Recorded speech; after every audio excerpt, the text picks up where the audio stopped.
Hello, thank you for joining. Today I'm going to be talking about the phylum Cnidaria and what makes a cnidarian and a cnidarian. And also I'm going to highlight the 5 distinct classes of cnidarians. Classes include scyphozoans, or the true jellyfish, the cubozoans, box jellies, the hydrozoans, which include species such as Portuguese man-o'-war. I'm going to discuss the anthozoans, such as the sea anemones and corals, and also briefly touch on the mixozoans, which are more or less spore-forming parasites. So here's a list of things that all cnidarians have in common. They all have stinging intracellular organelles called cnidae. These complex organelles violently discharge upon tactile and chemosensation. Nematocysts are the most abundant form of cnidae, as well as the most popular.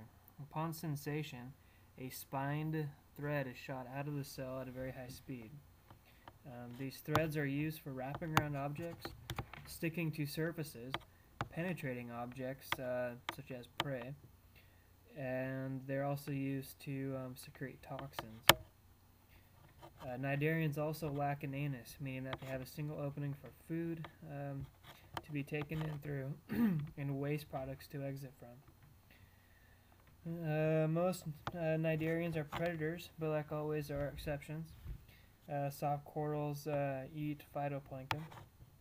Some members even obtain nutrients through symbiotic relations with photosynthesizing algae, such as zooxanthellae. All cnidarians possess nerves and muscles, but yet lack a central nervous system. Sensations of an epithelium cell are spread radially outward from the point of stimulus. And cnidarians are also diploblastic, meaning that they have 2 germ layers.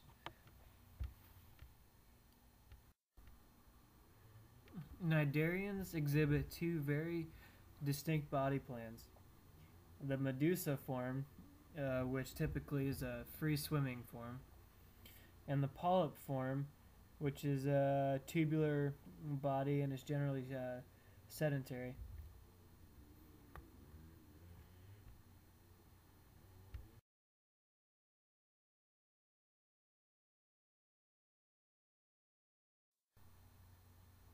As mentioned before, the scyphozoans represent the true jellyfish.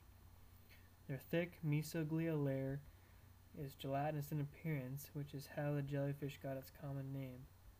Members of this class are active swimmers. They contract muscles within the bell that force seawater out and propel the jellyfish forward.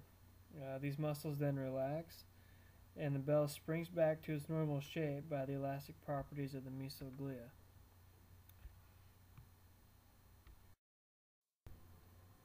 Here is an artist's rendition of a lion's mane jellyfish. These jellyfish are common to the Pacific Northwest, along with sea nettles and moon jellies. And if you get stung by one, you will feel it. They will hurt because they pack toxins within their nematocysts. The class cubozoans are named after their box-like appearance. Though not a very big jellyfish, they pack a deadly punch. Only being 2 to 3 centimeters in diameter, the box jellies have been known to kill humans.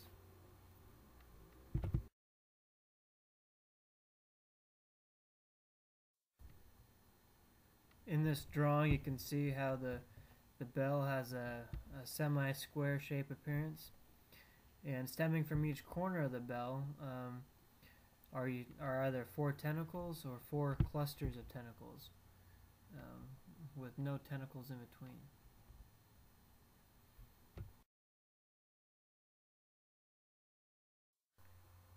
The class hydrozoans generally spend more time in the polyp form than they do the medusa. Their gastrodermal tissues lack nematocysts, and they also lack cells within their mesoglia layer.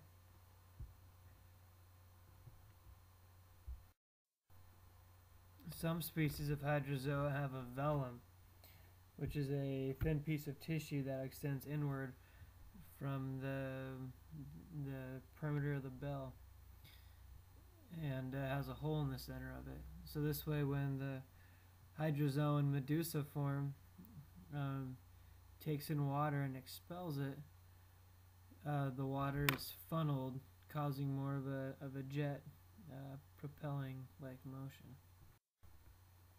On the left here, I have a drawing of a Portuguese man of war. And on the right, I have a drawing of the species golden hydroid. Some members of hydrozoa produce chitinous skeletons, while others produce calcareous skeletons, such as corals. The class Anthozoa is unique in that they're only represented by the polyp life form.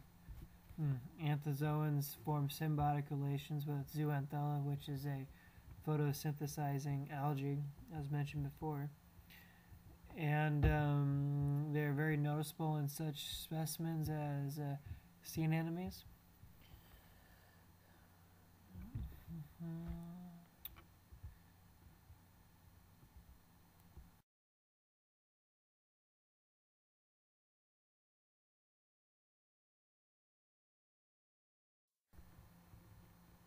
And here I have a drawing of a sea anemone and a brain coral.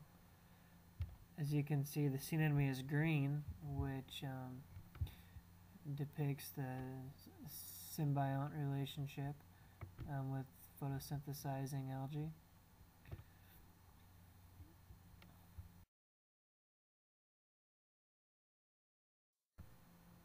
And the last class of cnidarians are the myxozoans. This class of cnidarians are very small and are parasitic. They mostly infect fish.